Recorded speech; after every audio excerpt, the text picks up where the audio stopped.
was so much better. Thank you. Well, I'm really excited to be here, but before I get started, I was asked to give a quick PSA. I know a lot of my colleagues have mentioned that they have appendix materials out there on Absorb. If you don't know what Absorb is or are a little lost, it's totally okay. You should have gotten an email probably late last week from Joe Pyland and the Learning Institute team. In that email, they have a link to Absorb, which is our learning platform.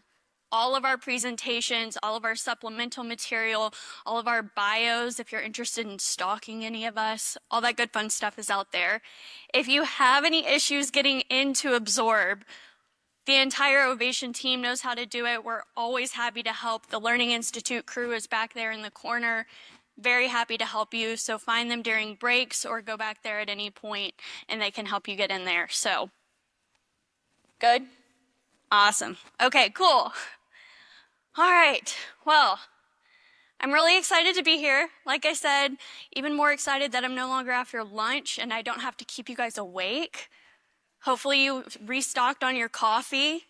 You're ready to talk about strategy. So, I don't know if you all have noticed, big green button, should be red. I don't know if you guys have seen or noticed or been getting inundated with strategy news and articles this year like I have been. Maybe the internet just probably knows me a little too well at this point, but there really has been a lot of focus this year on strategic planning efforts, and strategy in general. I know for me, that really started actually back late December with a text from Chip on a Sunday morning, and it said, "Strategic planning is dead." Yeah, stopped me in my tracks in the middle of the grocery store. My husband was very embarrassed. It's okay, though. He survived. But I was sitting there contemplating, like, is Chip messing with me? Like, I could really envision him leaning over to Margie over, their morning cup of coffee. Goodness, I've had too much coffee. And saying, watch this. But it actually was a real link to a real article. It was actually the editorial for the December ACHE journal. And the whole article focused on the need for advancing strategic planning. The advisory board, who is a market leader and thought leadership for the healthcare space, one of our big research partners, they actually made their entire homepage strategy focused for the last 2 months.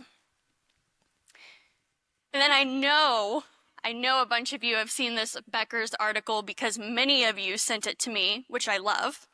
But again, I think you all just really love to rile me up. But this article really talked about the need for longer-term strategic plans. And this is really just a few examples, right, of the articles that have been coming out, really, again, focusing on strategic planning this year. So why the focus or refocus on strategic planning? Well, it actually kind of makes sense, right? Because we've moved out of a time of survival and we've entered into a new age of healthcare, right? Healthcare is very different now than it was 5-10 years ago, which makes it even more critical that we're strategic planning to make sure that we're setting ourselves up for success. So that's really what I want to focus on today with all of you because first and foremost, newsflash, strategic planning is not dead. It's my whole job. It's not dead, but it has evolved and it needs to evolve, right? So we're going to talk about 5 best practices for strategic planning for independent hospitals. And no, one of those is not a 10-year strategic plan. Just get that out of the way. So let's dive in. So the first best practice is to align your strategy with your mission and vision. You've probably heard me say a million times at this point, mission and vision is not your strategy, and your strategy is not your mission and vision, but your strategy should support the mission and vision of your organization. Whenever your strategy is aligned with who you are and where you're going, it really ensures purpose-driven goals and drives that sustainable growth. Your strategy should be just as unique as your mission and vision is. So it's important whenever you're going through your strategic planning process to first of all review your mission and vision at the beginning of your strategic planning process to ensure that alignment. Make sure that it's relevant. If you've worked with me or my team in the last year, you know that this is something that we often ask at the beginning of a strategic planning process to make sure that it really encapsulates who you are and what you want to be as an organization.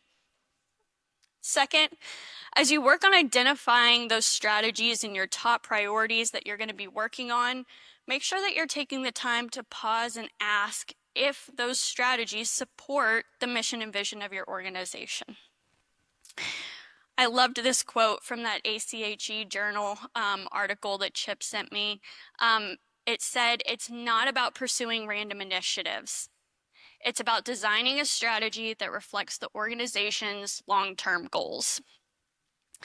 I can think of no better example over the last year than a hospital that I got to work with in California, Bear Valley Community Hospital District.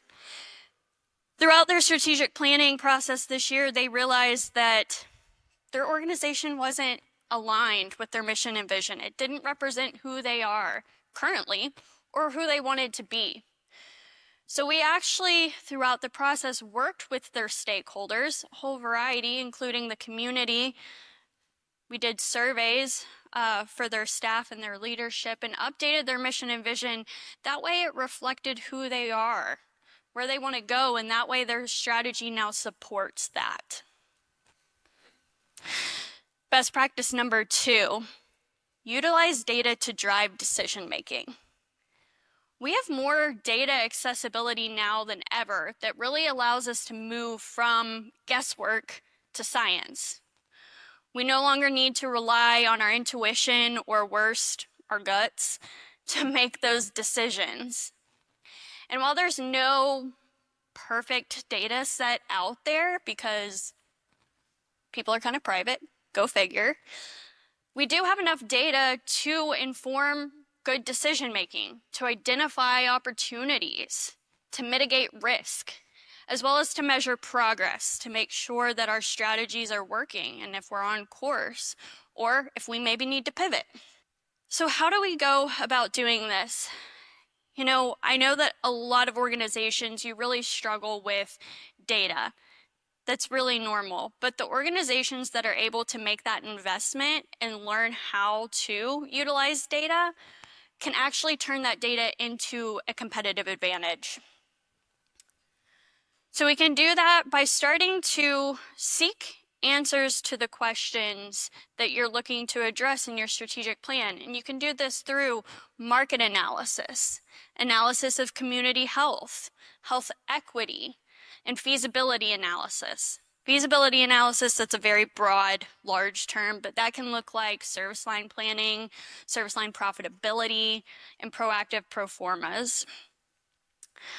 Again, there's one organization that really stands out in my mind that has done this exceptionally well this year, and that's King's Daughters Medical Center, and they're actually right here in front of me.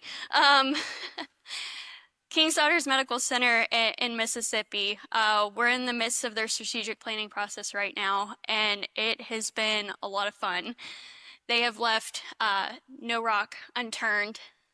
We have done regional market assessments, community health needs assessments, medical staff development plans.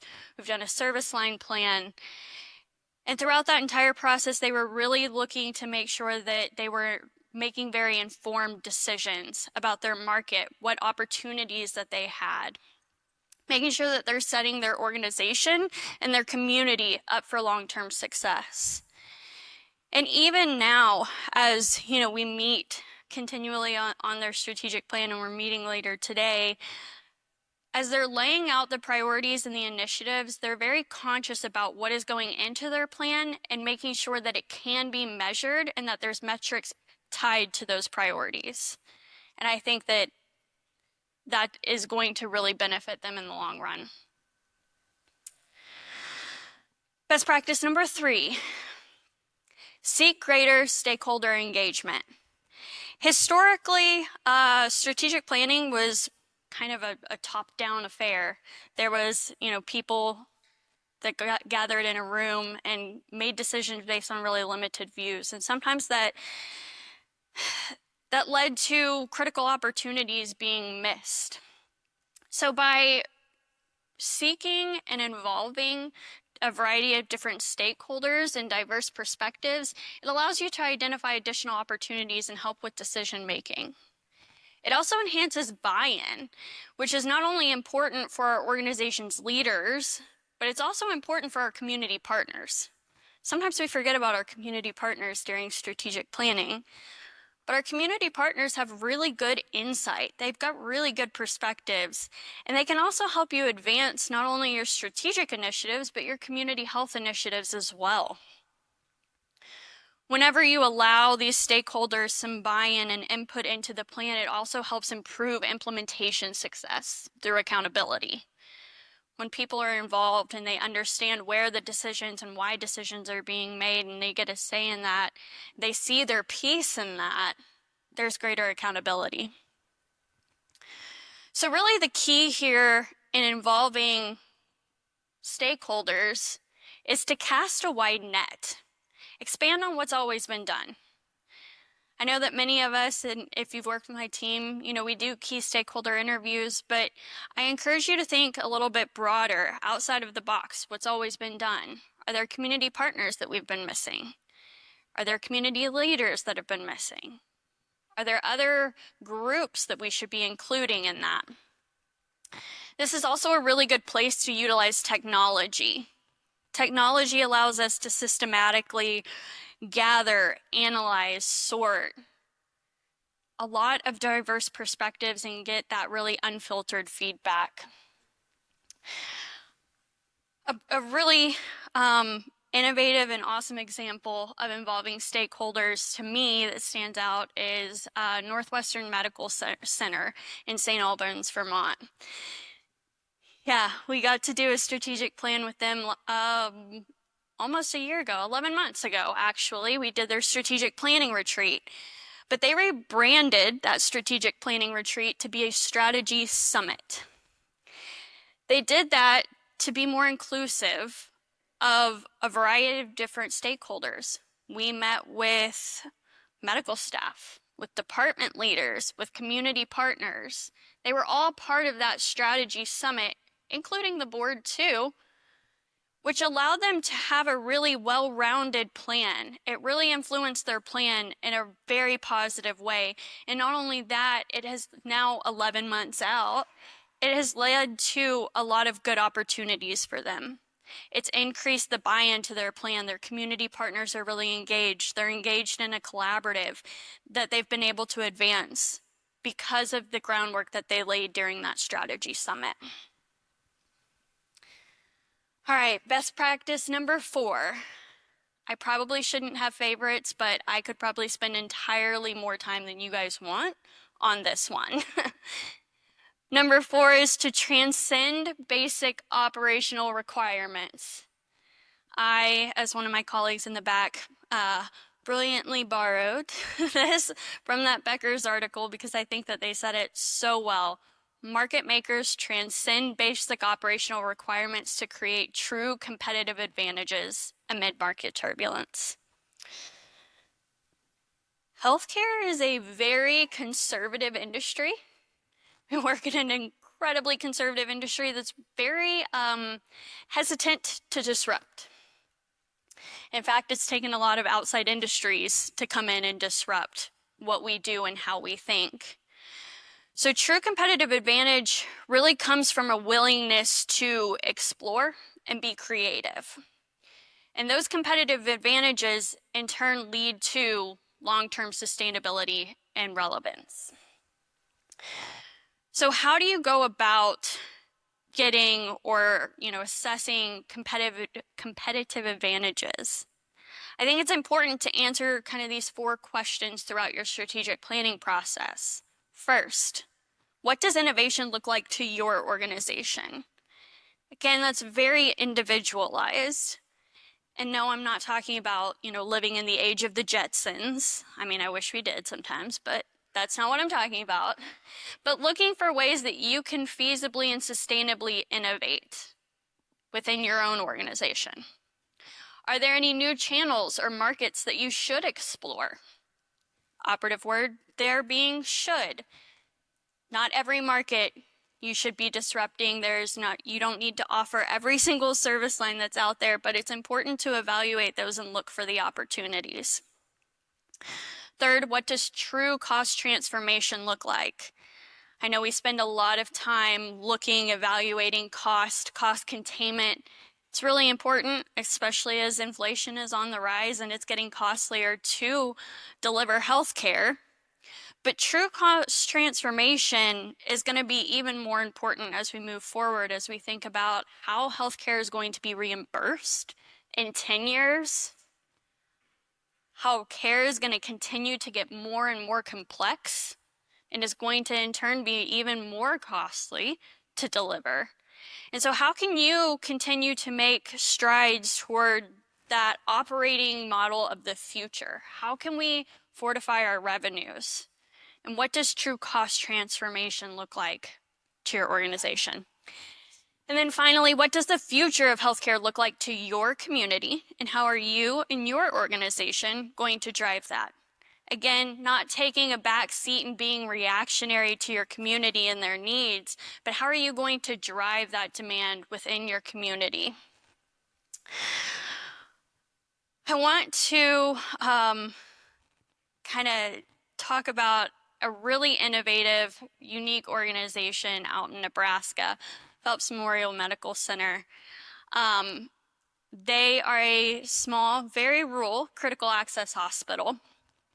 And a really fantastic organization.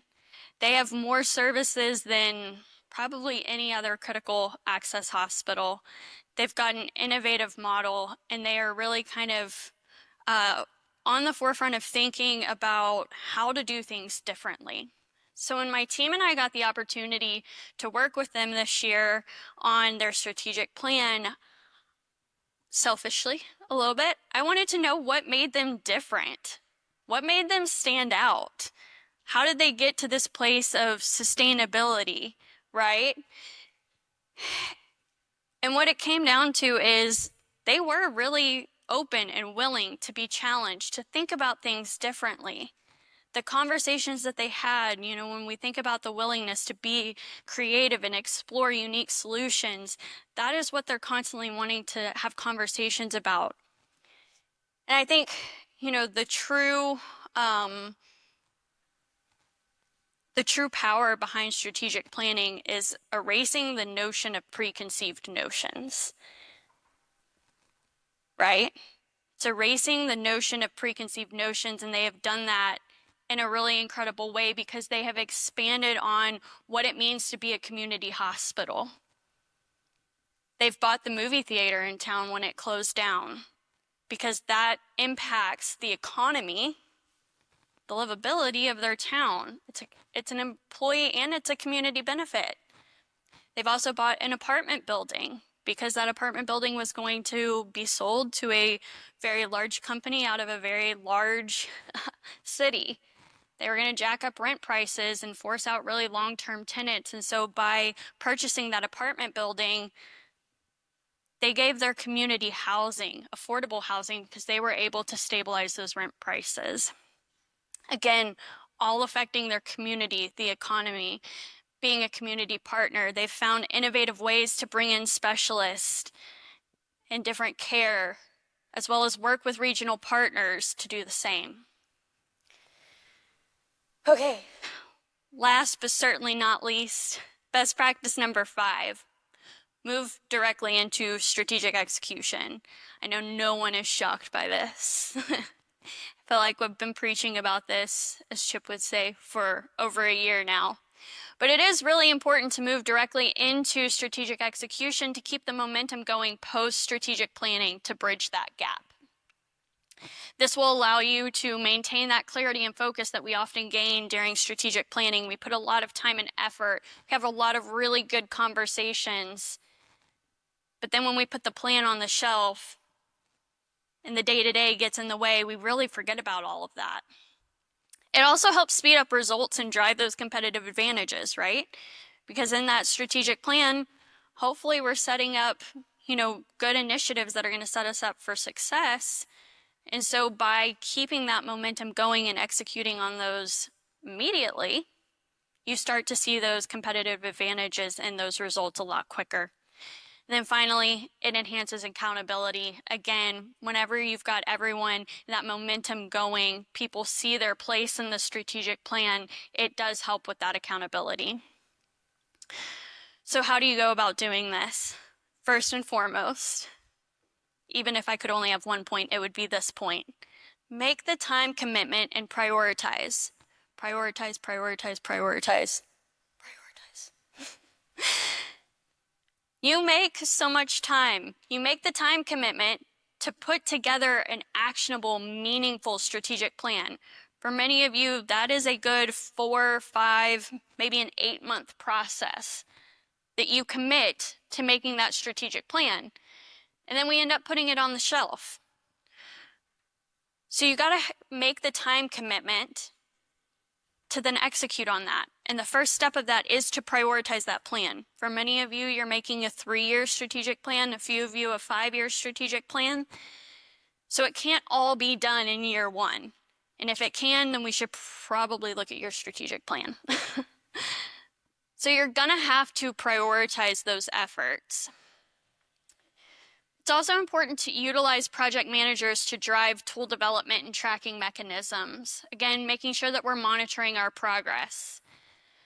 Some of you might be able, or you might have, a dedicated project management or project manager within your organization. However, many of you don't, and you wear many hats. So making sure that you identify the appropriate project managers for specific initiatives to make sure that they're being driven forward. And then finally, last point is seek support where it's needed. Again, this is probably within the strategic planning process, the place where organizations struggle the absolute most. I guarantee you that every single one of your organizations in this room has struggled with this at one point in time.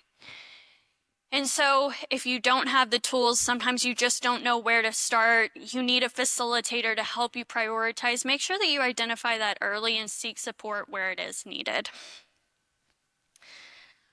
I think an excellent example of this is Gonzalez Healthcare Systems in Texas.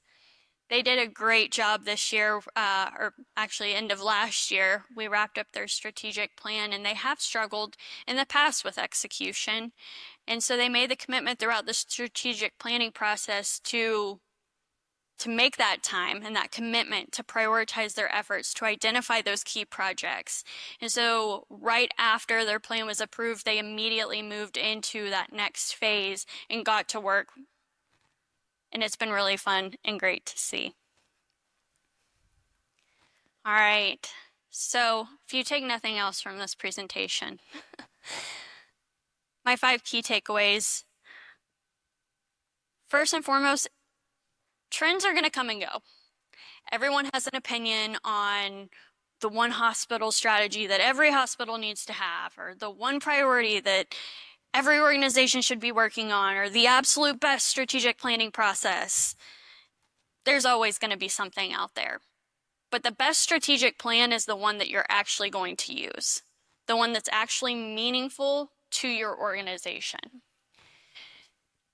And so, you should be reading, you should be taking in all of the information, but at the end of the day, I think that these are probably the 5 most important things that you should really work on as an organization to set yourself up for success. Making sure that you're aligning your strategy with your mission and vision. Letting data guide your decision-making throughout the planning process and post-planning process. Engaging that diverse stakeholder group. Looking beyond the traditional operational requirements to identify areas of competitive advantage. And then again, really driving success and accountability by executing on your plan immediately.